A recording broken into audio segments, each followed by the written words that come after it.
Menteri Keuangan sampaikan besaran THR dan gaji ke-13 bagi ASN, TNI, Polri, tenaga pengajar dan pensiunan. Jakarta, tanggal 29 Maret tahun 2023. Kemenkeu, pemerintah mengeluarkan kebijakan pemberian THR dan gaji ke-13 yang tertuang dalam Peraturan Pemerintah PP Nomor 15/2023 yang telah disesuaikan dengan kondisi membaiknya penanganan pandemi dan pemulihan ekonomi domestik, meski masih terdapat risiko ketidakpastian global. Kebijakan ini sebagai wujud penghargaan atas kontribusi dan pengabdian para aparatur negara termasuk TNI, Polri, tenaga pendidik dan pensiunan baik di pusat maupun daerah di dalam melaksanakan tugas melayani masyarakat, serta upaya pemulihan ekonomi nasional melalui penguatan daya beli masyarakat.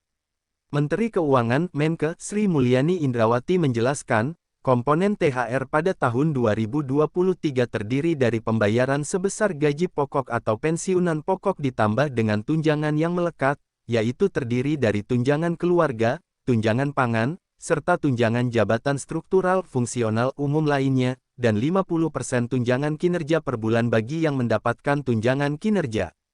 Berbeda dengan tahun sebelumnya, pembayaran THR dan gaji ke-13 tahun ini juga diberikan kepada guru dan dosen yang tidak mendapatkan tunjangan kinerja atau tambahan penghasilan akan diberikan 50% tunjangan profesi guru serta 50% tunjangan profesi dosen. Menke menyebut, ini pertama kali dilakukan. Untuk penambahan komponen tersebut, maka pemerintah pusat akan memberikan tambahan transfer kepada seluruh pemerintah daerah yang diperkirakan mencapai 2,1 triliun rupiah.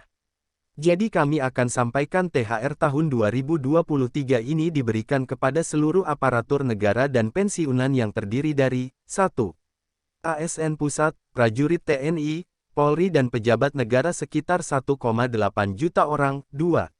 ASN daerah yaitu 3,7 juta orang termasuk di dalamnya guru ASN daerah yang menerima tunjangan profesi guru TPG sebanyak 1,1 juta orang dan guru ASN daerah yang menerima tamsil yaitu 527,4 ribu orang, 3.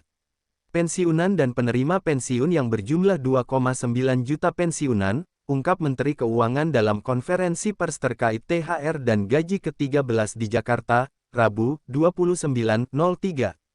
Selanjutnya, Menke menyebut untuk pencairan THR ini akan dimulai pada H10 dari Hari Raya Idul Fitri. Ini kira-kira April sudah mulai dicairkan.